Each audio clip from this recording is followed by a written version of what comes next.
बिस्मिल्लाहिर्रहमानिर्रहीम, अस्सलाम वालेकुम। मैं सलमान दुरानी हूँ, आप मेरा यूट्यूब देखें। ख़वातीन व हज़रात, इस वक्त हम डी चौक से कुछ ही फासले पर मौजूद हैं और मामलात जो हैं वो दोनों तरफ से आपके सामने रखते हैं। इस पूरी वीडियो में बताएंगे कि पाकिस्तान तहरीक इंसाफ और जो गवर्नमेंट है वो क्या क्या ऐलानात कर बैठे हैं। एक तरफ तो पाकिस्तान तहरीक इंसाफ ने 15 अक्टूबर को डी चौक पहुँचने का और वहाँ एहतजाज रिकॉर्ड करने का फ़ैसला कर लिया और ये हतमी फ़ैसला है जिसके हवाले से जो हुकूमत है वो बहुत ज़्यादा घबराई हुई नज़र आ रही है। और इस वक्त जो ख्वाजा आसिफ का जो स्टेटमेंट है वो बहुत ज़्यादा गर्दिश कर रहा है, जो उन्होंने बहुत सख्त स्टेटमेंट दिया है उसको भी आपके सामने रखना है। लेकिन सबसे पहले मैं ये आपको बताना चाहता हूँ कि पाकिस्तान तहरीक इंसाफ ने ये फैसला क्यों किया और इसका बैकग्राउंड क्या है, इस फैसले की ज़रूरत ही क्यों पेश आई। ख़वातीन व हज़रात, कुछ रोज़ से ये कहा जा रहा है, 3 से 4 रोज़ से ये खबरें सामने आ रही हैं कि जो बानी चेयरमैन है पाकिस्तान तहरीक इंसाफ इमरान खान, उनकी सेहत के हवाले से बहुत तशवीशनाक खबरें जो हैं वो गर्दिश कर रही हैं। सबसे पहले नौरीन खानम, जो कि इमरान खान साहब की वो वाहिद बहन जो कि इस वक्त गिरफ्तार नहीं है, बाहर हैं, उनसे खान साहब को मुलाकात भी नहीं करने दी जा रही, चूँकि वो आज अदालत में भी गई और उसके बाद भी जो है वो इमरान खान साहब जो कि इनके भाई हैं उनसे मुलाकात जो है वो मुमकिन ना हो पाई। उसके बाद ये बात बताई गई कि जी इमरान खान साहब जो हैं, ये खबर आई अडयाला जेल से उनके ज़राए से कि इमरान खान साहब जो हैं वो बहुत सख्त और शदीद जो हैं वो अलील हैं इस वक्त, और उनका जो अडयाला जेल में उनके साथ जो ट्रीटमेंट हो रहा है वो बिल्कुल इंसानी तौर पर जस्टिफाइड नहीं है। और वो ये कि इमरान खान साहब बीमार हैं, उनको कान का इन्फेक्शन हुआ है, उनको बुखार हुआ है, सर दर्द है, और उनको जो है वो पिछले 10 से 15 दिन हो गए हैं कि उनको तारीकी में रखा गया है। उनके जो सेल की जो बिजली है वो काट दी गई है और उनको जो है इन बुनियादी सहूलियात से महरूम रखा हुआ है। और जो सबसे बढ़कर जो सबसे अहम बात है वो ये कि जो मेडिकल सहूलियात जो हैं वो इमरान खान तक नहीं पहुंचाई जा रही, जिसकी बिना पर पाकिस्तान तहरीक इंसाफ के जो लीडरान हैं, जिसमें मुराद सईद समेत जितने भी मरकज़ी हैसियत के पाकिस्तान तहरीक इंसाफ के जो रहनुमा हैं, उनकी तरफ से ट्वीट्स किए गए, बयान दिए गए और ये कहा गया कि जी हमें इमरान खान साहब की सेहत के हवाले से सख्त तशवीश जो है वो लाहक है, क्योंकि हुकूमत के प्लान्स का कुछ मालूम नहीं। इसमें सबसे इम्पॉर्टेंट पॉइंट मुराद सईद ने जो है वो रेस किया और वो ये है कि कुछ अरसा पहले उनको पता चल चुका था कि हुकूमत जो है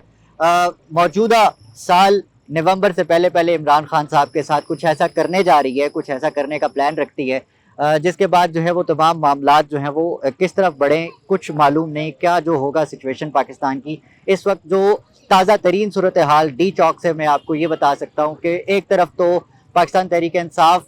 की अपर लीडरशिप से ज़िलाई लीडरशिप, मतलब कि नीचे तक तमाम लोगों को कन्वे हो गया है, प्लस जितने भी कारकुनान हैं और जितने भी लोग जो पाकिस्तान तहरीक इंसाफ से जिनका ताल्लुक नहीं है वो भी बहुत मोटिवेटेड नज़र आते हैं। लोग कहते हैं कि शायद अब अली अमीन गंडापुर ने जो आखिरी बार किया अवाम के साथ, और जो के से जो एक काफिला आ रहा था उनके साथ, शायद उसके बाद जो है वो अब लोग मायूस हो गए हों और जो लोग हैं अब ना निकल पाएँ। तो ऐसा मेरा ख्याल है मुमकिन नहीं है, क्योंकि आखिरी बार भी इमरान खान साहब के नाम पर उनकी वजह से अवाम निकले थे और अब भी अगर आएंगे तो सिर्फ़ और सिर्फ इमरान खान की वजह से। अच्छा, इसमें जो ज़रूरत पेश आ रही है, जिस चीज़ को हमें डिस्कस करना चाहिए, वो ये कि लोग कह रहे हैं कि जी पाकिस्तान तहरीक इंसाफ जो है वो मुल्की सालमियत पे हमला करने जा रही है। और आज ख्वाजा आसिफ साहब ने इस बयान को देके एक बहुत जो है वो नाजुक चीज़ छेड़ दी है। मुझे नहीं लगता कि एक सीरियस और संजीदा आदमी इस बात को कर सकता है कि एक सूबा जो है वो तमाम तर वसाइल का इस्तेमाल करते हुए वफाक की सालमियत पर हमला कर रहा है। This is something very insane coming from Khawaja Asif साहब। यार खुदा का खौफ करें, आप डिफेंस मिनिस्टर हैं, आपसे जो है वो कुछ इस तरह की तवक्कुआत नहीं रखनी चाहिए। KPK है, पाकिस्तान का हिस्सा है और पाकिस्तान का एक अहम हिस्सा है जिसमें आप जो है वो किसी भी बात को माइनस नहीं कर सकते। तो ये जो पश्तून और पंजाब का और ये जो वफाक का कार्ड है, काइंडली ये मत खेलिए। हाँ, इस बात पर ज़रूर हम बात कर सकते हैं कि क्या 15 अक्टूबर एक अहम डेट जिसमें शंघाई ताउन तंजीम की जो कॉन्फ्रेंस पाकिस्तान जिसको होस्ट कर रहा है वो पाकिस्तान में होने जा रही है, और ये 2 रोज़ा तंजीम जो है का जो इजलास है, पाकिस्तान तहरीक इंसाफ क्या उसको सबूताज करना चाहती है? क्या पाकिस्तान तहरीक इंसाफ जो है वो पाकिस्तान का आलमी इमेज ख़राब करना चाहती है? तो इसमें जो है पीपल हैव वेरियस ओपिनियंस, जिसमें आप भी अपनी राय दे सकते हैं। मुझे इससे मुबर्रा रखिए بتائیے کہ آپ کا کیا خیال ہے کہ کیا پاکستان تحریک انصاف اور عمران خان جو ہیں وہ ایسے ہیں یا پھر یہ ایک غلط امپریشن دیا جا رہا ہے یا غلط امیج پیش کیا جا رہا ہے؟ تو اس میں پورے کا پورا معاملہ سٹینڈ کرتا ہے کہ کیا عمران خان صاحب کا جو بیسک رائٹ ہے ان کی فیملی کو ان سے ملوایا جائے، ان کے وکلا کو ان سے ملوایا جائے، تو کیا یہ وہ چیزیں نہیں ہیں جس میں سوچنا چاہیے حکومت کو بھی کہ یار اگر آپ چھوٹا سا ہی اقدام کر لیں، کوئی عقل مندانہ وہ یہ کر لیں کہ آپ عمران خان صاحب کی خیریت سے متعلق چیزیں کنفرم کر دیں، کلیئر کر دیں، تو ہو سکتا ہے کہ اس احتجاج کی جو ہے وہ ضرورت پڑے ہی نہ۔ اس کے ساتھ ساتھ جو ہے وہ معاملات گرفتاریوں کی طرف دوبارہ بڑھنا شروع ہو چکے ہیں،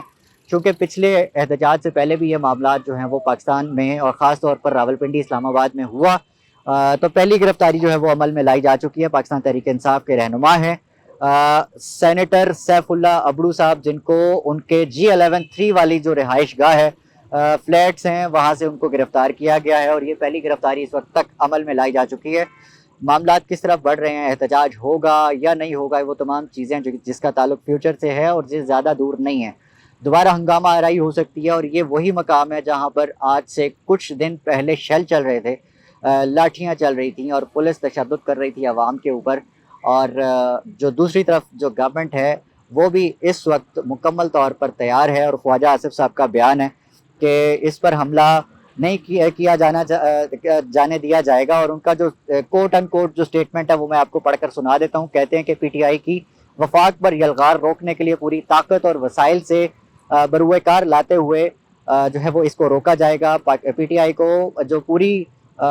ڈیفینیشن یہی ہے کہ عمران خان ورسز پاکستان، کیا عدالتوں کو نظر نہیں آ رہا عمران خان ملک کی سالمیت پر حملے کر رہا ہے؟ تو اس وقت جو گورنمنٹ ہے وہ مکمل طور پر کنفرنٹیشن کے موڈ میں نظر آتی ہے۔ بلکہ یہی نہیں، جو خواجہ آصف ہیں ان کے مطابق عمران خان جو ہیں وہ اب پاکستان کے اور ملک کے خلاف ہو گئے ہیں، اور انہوں نے اس پوری ایکویژن کو عمران خان ورسز پاکستان قرار دے دیا ہے۔ وہ آدمی جس نے اپنے دور کے اندر پاکستان کا نام اتنا روشن کیا کہ آج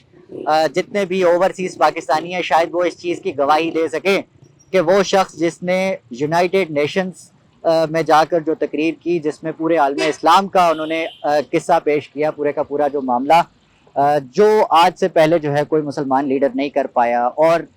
جو سب پاسپورٹ کو ہر پاکستانی کو جو عزت دلوائی عمران خان صاحب، جنہوں نے فوراً جتنے بھی ہمارے رہتے ہیں پاکستانی اوورسیز پاکستانی ان کو موٹیویٹ کیا کہ یار یہ آپ کا پاکستان ہے، آپ پاکستان میں آ کر انویسٹ کریں، تو وہ 3.5 سال کا دور شاید خواجہ آصف صاحب بھول گئے ہیں، یا پھر گورنمنٹ بھول گئی ہے کہ جس کے اندر آپ کے جو فورن اوورسیز پاکستانی ہیں انہوں نے ریکارڈ انویسٹمنٹس کی پاکستان کے اندر، اور بزنس کی اگر بات کی جائے تو ٹیکسٹائل سے لے کے لینڈ بزنسز جو ہیں وہ اپنی پیک پر تھے۔ آج اگر آپ اس کا موازنہ کریں تو وہ آپ کے سامنے ہے، ملک کتنا ترقی کرے گا، اس شنگھائی کانفرنس کا کیا امپیکٹ ہوگا، اور اس میں جو امیج پیش کیا جا رہا ہے یا وہ امپریشن بنایا جا رہا ہے کہ پاکستان کی ترقی کا سفر جو ہے وہ اس نقطے سے شروع ہونا ہے، تو وہ کتنا کامیاب ہوتا ہے، وہ کتنا نظر آتا ہے، یہ تو فیوچر بتائے گا۔ لیکن اس میں سب سے امپورٹنٹ بات یہ ہے کہ پاکستان تحریک انصاف اور عمران خان کے اسپیکٹ کو مائنس نہیں کیا جا سکتا، عوام کے اس پورے ایلیمنٹ کو مائنس نہیں کیا جا سکتا۔ ہم آپ کے ساتھ موجود ہیں ڈی چوک سے، اگلی ویڈیو تک انشاءاللہ ملاقات ہوتی ہے۔ اپنے آس پاس سب کا، اپنے پاکستان کا بہت خیال رکھیے گا۔ اللہ نگہبان، پاکستان زندہ باد۔